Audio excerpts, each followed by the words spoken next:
سبحان ربك رب العزة عما يصفون وسلام على المرسلين والحمد لله رب العالمين. اللهم صل على سيدنا محمد وعلى آل سيدنا محمد وبارك وسلم. اللهم صل على سيدنا محمد وعلى آل سيدنا محمد وبارك وسلم. اللهم صل على سيدنا محمد وعلى آل سيدنا محمد وبارك وسلم. محترم بزرگوں، دوستوں، عزیز ساتھیوں، اللہ تبارک و تعالیٰ کا بہت بڑا احسان ہوا، کرم ہوا کہ اللہ تبارک و تعالیٰ نے ہم سب کو ایمان جیسی عظیم الشان دولت سے نوازا. یہ ایمان کا مل جانا اتنی اونچی نعمت اور اتنی اونچی دولت ہے کہ حدیث پاک میں آتا ہے کہ جب تک اس روئے زمین پر، اس دھرتی پر ایک بھی ایمان والا باقی رہے گا، اللہ اللہ کہنے والا باقی رہے گا، تو اس کے شتم طفیل میں اللہ اس پوری کائنات کے نظام کو چلائیں. لیکن اگر جس وقت اس زمین پر ایک بھی ایمان والا باقی نہیں رہے گا تو اللہ اس پورے نظام کو درم برم کر کے رکھ دے. اتنی اونچی نعمت ہے جو ہمیں اور آپ کو آج یہ گھر بیٹھے مل چکی. تو ایمان والے کا ایک مقصد ہوتا ہے، وہ مقصد یہ ہوتا ہے کہ کس طرح میں اس دنیا میں رہتے ہوئے ایسی زندگی گزاروں جس میں میں کامیاب ہو جاؤں. اور کامیاب اسی وقت میں ہو سکتا ہوں کہ جب میں اللہ تبارک و تعالیٰ کے جتنے احکام ہیں ان میں پوری طرح اتر سکوں. اور پھر اس کی یہ خواہش ہوتی ہے کہ میں دنیا میں بھی کامیاب ہو جاؤں اور آخرت میں بھی کامیاب ہو جاؤں اور جہنم سے بچ کر میں جنت میں داخل ہو جاؤں. اور کس طرح اللہ تبارک و تعالیٰ کی رضامندی مجھ کو مل جائے، یہ اس کا مقصد ہوتا ہے. اسی طرح ایک ایمان والے کی یہ خواہش بھی ہوتی ہے کہ وہ اپنے محبوب یعنی اللہ تبارک و تعالیٰ کی زیارت کا شرف اٹھائے، یعنی اللہ کا دیدار کرے. قرآن پاک میں اس کی طرف اشارہ کرتے ہوئے مضمون آیا ہے کہ جب جنتی لوگ جنت میں چلے جائیں گے اور اپنے اپنے درجوں میں وہ منتقل ہو جائیں گے، انہیں اپنی اپنی سیٹ مل چکی ہوں گی، تو پھر اللہ تبارک و تعالیٰ کی طرف سے اعلان ہوگا کہ اے جنتیوں، کیا اب بھی کوئی نعمت تمہیں دینا باقی ہے؟ کیا ساری نعمتیں تمہیں مل چکی ہیں؟ تو جنتی لوگ تعجب میں پڑ جائیں گے، حیران پریشان ہو جائیں گے کہ اللہ تبارک و تعالیٰ نے ہمیں جنت میں داخل کر دیا اور اتنی ساری نعمتیں ہمیں مل چکی ہیں، اب کون سی نعمت رہ گئی جو ابھی تک ہمیں نہیں ملی؟ تو اللہ کی طرف سے اعلان ہوگا کہ فلا اسخط علیکم بعدہ ابدا، کہ جنتیوں میں تم سے راضی ہوتا ہوں، تم سے خوش ہوتا ہوں اور آج کے بعد میں تم سے کبھی بھی ناراض نہیں ہوں گا. میں آج تم پر اپنے رضوان کو نازل کرتا ہوں. تو جنتی جب اس اعلان کو سنیں گے کہ اللہ پاک ہم سے اب راضی ہو گیا ہے اور اب کبھی وہ ناراض نہیں ہوگا، تو اس سے وہ اتنا خوش ہوں گے کہ جنت میں کسی بھی نعمت کے مل جانے سے وہ اتنا خوش نہیں ہوں گے جتنا وہ خوش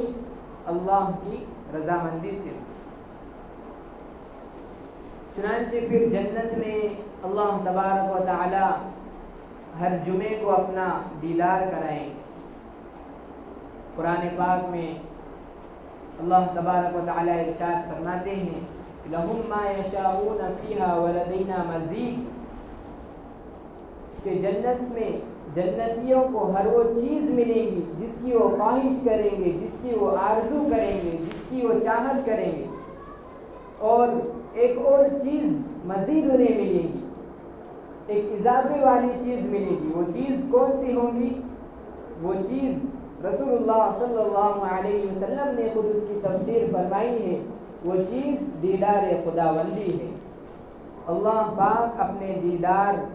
سے تمام مومنین کو جو ایمان والے ہیں، جو تقوی والے ہیں، اللہ سے ڈرنے والے ہیں، اللہ کے فرما بردار بندے ہیں، ان کو اپنا دیدار کرائیں گے۔ وجوہ یومئذ مسفرہ ضاحکۃ مستبشرہ کہ کل قیامت کے روز کچھ چہرے ایسے چمکتے اور دمکتے ہوں گے، ایسے سرسبز شاداب ہوں گے، اور ان پر ایک طرح کا نور ہوگا اور تر و تازہ ہوں گے۔ وہ چہرے وہی ہوں گے جن چہروں کو اللہ تبارک و تعالیٰ نے اپنا دیدار کرایا، اور پھر ہر جمعے کو دیدار ہوگا، اور وہاں کا جو جمعہ کا دن ہوگا اسے یوم العید کہا جائے گا، یعنی عید کا دن جس میں اللہ تبارک و تعالیٰ کا ہم سب کو ایمان والوں کو اللہ کا دیدار نصیب ہوگا۔ شاعر کہتا ہے کہ تیری دید ہی میری عید ہے، یعنی جس روز اور جس وقت تیرا دیدار مجھے ہو جائے وہی گھڑی اور وہ دن اور وہ وقت میرے لیے عید کا دن ہے۔ حدیث شریف میں آتا ہے کہ جب جنتی لوگ اللہ کا دیدار کر کے واپس آئیں گے تو ایک بات انہیں یہ کھٹکے گی کہ جب ہم یہاں سے گئے تھے تو ہم اتنے خوبصورت اور اتنے حسین اور جمیل نہیں تھے، لیکن اب ہم نے اللہ کا دیدار کر لیا ہے،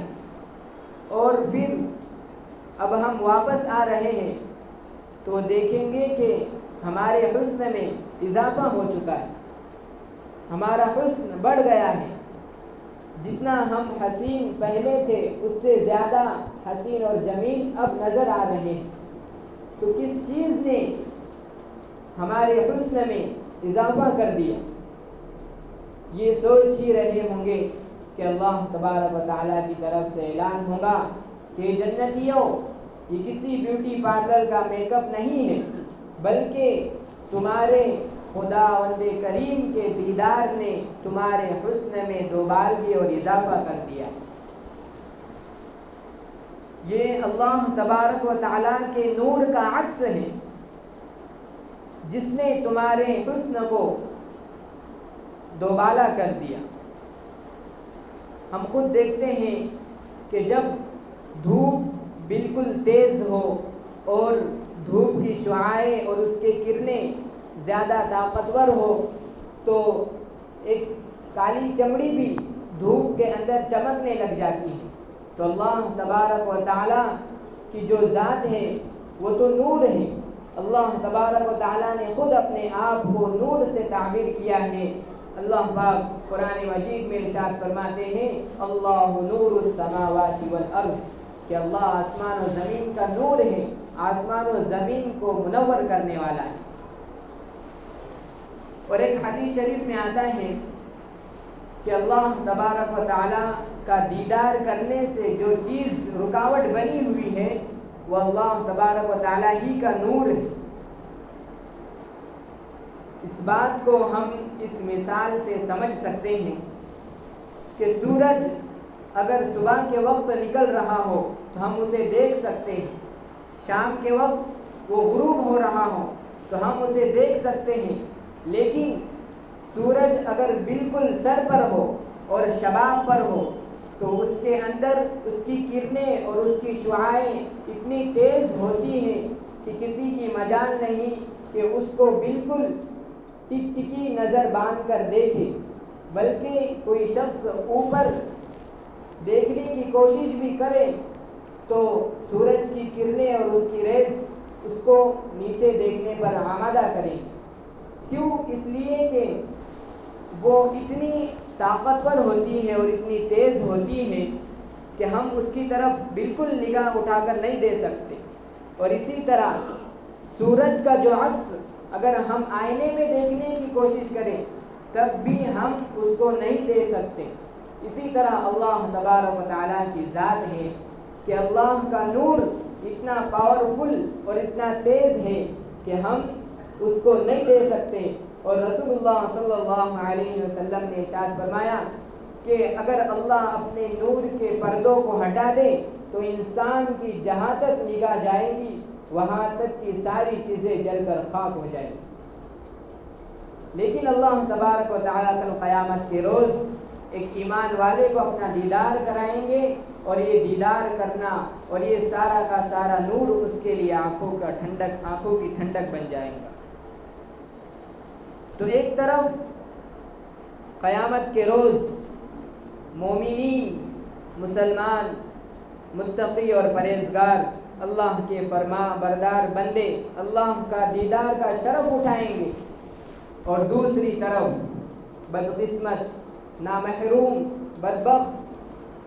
وہ لوگ ہوں گے جن کو اللہ تبارک و تعالی دیدار کا شرف نہیں عطا کرے۔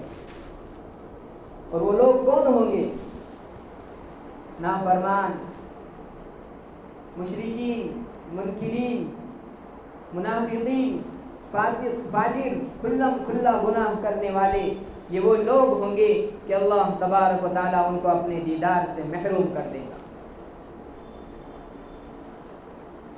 ایک سوال پیدا ہوتا ہے کہ اللہ تبارک و تعالیٰ کے لیے کوئی بھی چیز مشکل نہیں ہے، تو کیا اس دنیا میں رہتے ہوئے اللہ کا دیدار ہو سکتا ہے؟ تو جواب اس کا یہ ہے کہ دنیا میں تو اللہ کا دیدار ہو سکتا ہے، لیکن دنیا کی کچھ چیزیں ایسی ہیں کہ جن کے اندر اللہ تبارک و تعالیٰ کا جو نور ہے اس نور کی طاقت کو برداشت کرنے کی ان کے اندر طاقت نہیں، اس لیے دنیا کے اندر رہتے ہوئے ہم اللہ تبارک و تعالیٰ کا دیدار نہیں کر سکتے۔ لیکن اگر دنیا میں اللہ کا دیدار ممکن نہ ہوتا تو اللہ کے جلیل القدر پیغمبر حضرت موسیٰ علیہ السلام اللہ کا دیدار کرنے کی تمنا دنیا میں رہتے ہوئے نہ کرتے۔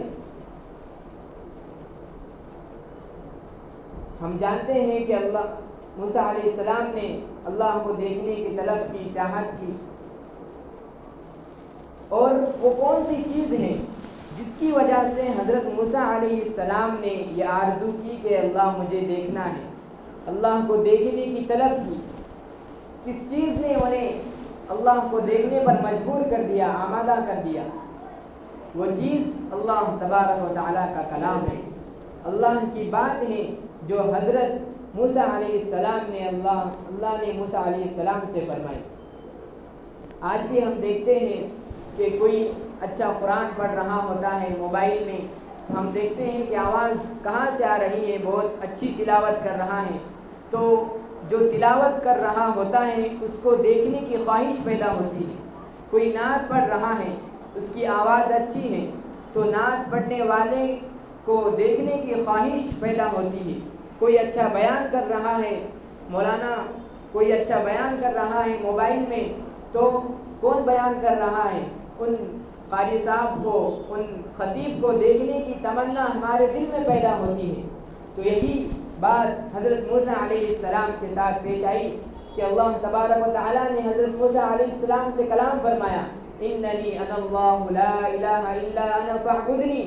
کہ اے موسیٰ میری عبادت کرو، میں اللہ ہوں، میرے لیے نماز پڑھو، میرا ذکر کرو، انی انا اللہ رب العالمین، میں وہ اللہ ہوں جو رب العالمین کا رب ہے، جو سارے جہاں کو اور جتنے بھی اس دنیا میں عالم ہیں، چاہے وہ انسانوں کا عالم ہو یا جناتوں کا عالم ہو، فرشتوں کا عالم ہو، چرند و پرند کا عالم ہو، ہر عالم کا وہ مربی ہے اور ان کو پالنے والا ہے۔ تو تم اے موسیٰ اس کی عبادت کرو۔ تو جب حضرت موسیٰ علیہ السلام نے کلام کو سنا تو بے ساختہ کہہ پڑے کہ جو کلام کر رہا ہے اس کا کلام اتنا خوبصورت ہے تو کیوں نہ ہو میں اس ذات کو دیکھوں جس کا یہ کلام ہے۔ تو حضرت موسیٰ علیہ السلام نے کہا ربی ارینی انظر الیک، کہ میرے رب میں تجھے دیکھنے کی تمنا کرتا ہوں، مجھے تجھے دیکھنا ہے۔ تو اللہ نے کہا کہ موسیٰ لن ترانی، تم مجھے نہیں دیکھ سکتے، اس دنیا میں رہتے ہوئے نہیں دیکھ سکتے۔ تو حضرت موسیٰ علیہ السلام نے ضد کی۔ حضرت موسیٰ علیہ السلام اللہ کے لاڈلے نبی تھے، باتیں کیا کرتے تھے، کلیم اللہ تھے اور جلیل القدر بھی تھے۔ تو پھر اللہ نے حضرت موسیٰ علیہ السلام کو سمجھانے کے لیے یہ بات کی کہ اے موسیٰ دیکھو تم مجھے تو نہیں دیکھ سکتے، لیکن میں اپنی تجلیات کا ایک ظہور پہاڑ پر کر دیتا ہوں، اپنے نور کو ظاہر اس پہاڑ پر کر دیتا ہوں، اور پھر تم دیکھو گے کہ یہ پہاڑ کیسا ریزہ ریزہ ہو جاتا ہے۔ اگر یہ ریزہ ریزہ نہ ہوا تو تم مجھے دیکھ سکتے ہو، لیکن اگر یہ بالکل ریزہ ریزہ ہو گیا اور میرے نور کو، میری تجلی کو یہ برداشت نہیں کر سکا تو پھر تم مجھے نہیں دیکھ سکتے۔ چنانچہ پھر اللہ تبارک و تعالیٰ نے اپنے تجلیات کا ایک ظہور اس پہاڑ پر فرمایا جس کو کوہ طور کہتے ہیں۔ تو پھر کیا حال تھا کہ فوراً وہ پہاڑ بالکل جل اٹھا اور ریزہ ریزہ ہو گیا، اور حضرت موسیٰ علیہ السلام بے ہوش ہو کر گر پڑے۔ ظاہر سی بات ہے کہ دنیا کی ہر چیز فنا ہونے والی ہے، اور اللہ تبارک و تعالیٰ کی ذات باقی ہے،